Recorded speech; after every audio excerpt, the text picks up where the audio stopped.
Donc aujourd'hui, c'est un jour particulier, hein. C'est un jour particulier parce que c'est le lancement d'une opération que nous avons décidé de monter avec Nasser, le président, et sa sœur qui est là aujourd'hui. C'est une opération qui est liée à une conviction. C'est quoi cette conviction? C'est le fait que nous refusons, et c'est ce que nous partageons là, nous refusons qu'un enfant de 5 ans et demi ou 6 ans voit son destin tracé et son échec programmé tout simplement parce qu'il est né du mauvais côté du périphérique, dans une zone rurale ou dans une famille qui n'a pas les moyens. Ceci, nous le refusons. Et nous le refusons parce que l'école, ce n'est pas ça. L'école, ce n'est pas un lieu où ceux qui n'ont pas eu la chance d'être bien nés sont promis à l'échec. L'école, c'est le contraire.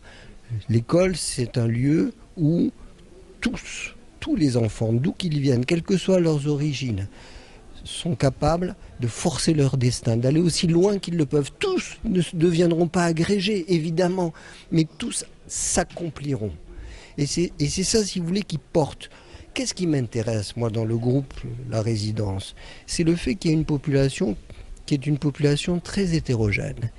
Il y a des gens, évidemment, qui sont de familles aisées, qui ont de quoi payer les frais, mais il y a aussi tous ces enfants de l'office chérifien des phosphates qui sont les fils de mineurs, de cadres, etc., et qui vont évidemment essayer de profiter au maximum des choses. Nous donnerons autant à ceux qui viennent de familles aisées qu'à ces enfants d'ouvriers, parce que nous pensons, pour nous chercheurs, c'est un challenge extraordinaire que d'essayer de faire en sorte que chacun reçoive ce dont il a besoin, comme il en a besoin, au moment où il en a besoin. Et donc c'est comme ça que nous allons travailler. Évidemment, nous allons mettre l'accent sur des choses essentielles, c'est-à-dire le langage, parler, savoir parler, être capable de s'exprimer de façon précise, être capable de comprendre ce que l'on dit, savoir lire, savoir écrire, savoir raisonner. Et par les temps qui courent, et je terminerai peut-être par ça, par les temps qui courent, il est essentiel que tous les enfants qui sortent de l'école aient une tête bien faite, une intelligence ferme, qui soit capable de dire non quand il faut dire non à des manipulateurs qui viendront ici ou là sur les réseaux sociaux leur dire des mensonges. Et ça, si vous voulez, ce sont des choses qui sont absolument importantes. Moi, je pense que l'école, c'est notre espoir. Par les temps qui courent, on le sait. Regardez ce qui se passe en Ukraine, regardez ce qui se passe ailleurs, à quel point les dérives meurtrières, les folies s'emparent des hommes. Qu'est-ce qui nous reste, sinon la raison de nos enfants? Et la raison de nos enfants, c'est l'école. Et par conséquent, se battre pour l'école, c'est se battre pour laisser à nos enfants un monde un peu meilleur que celui qu'ils auront reçu. Et ça, si vous voulez, c'est un pari qu'il faut faire.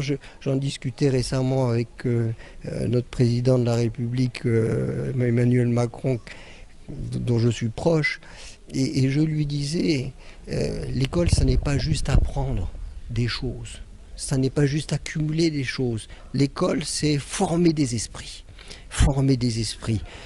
partager un minimum de culture, savoir se mettre ensemble pour construire.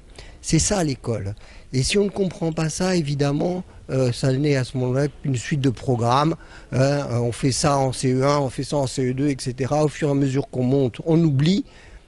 Et ils arrivent, si vous voulez, dans un système qui est un système cumulatif. C'est pas ça. L'école, c'est la formation des esprits, la formation des intelligences. C'est ce que nous allons faire avec une équipe formidable, la mienne bien sûr, mais aussi une équipe formidable qui est l'équipe de la résidence, les tuteurs de la résidence, Nabil Bousnan, Abdellah Rimi, qui sont des gens d'une grande capacité. On s'est vraiment retrouvés. On a beaucoup travaillé à distance jusque-là, mais ce sont des gens que je connais et dont je connais la force. Et donc on forme une équipe qui, à mon sens, devrait faire de ce groupe un laboratoire. C'est ça notre espoir. Notre espoir, c'est de faire de ce groupe un laboratoire. Un laboratoire, c'est-à-dire un laboratoire où, effectivement, on inventera une pédagogie nouvelle. Pas une pédagogie rutilante, pas une pédagogie bling-bling. Non, une pédagogie juste, ferme, où on évalue au fur et à mesure ce que l'on fait, où on sait si on réussit ou si on ne réussit pas. Et il ne sert à rien de faire croire qu'on réussit quand on ne réussit pas. C'est ça la justesse, si vous voulez. Aujourd'hui, on est dans une époque où les enfants passent de classe en classe comme ça. On ne se pose pas la question.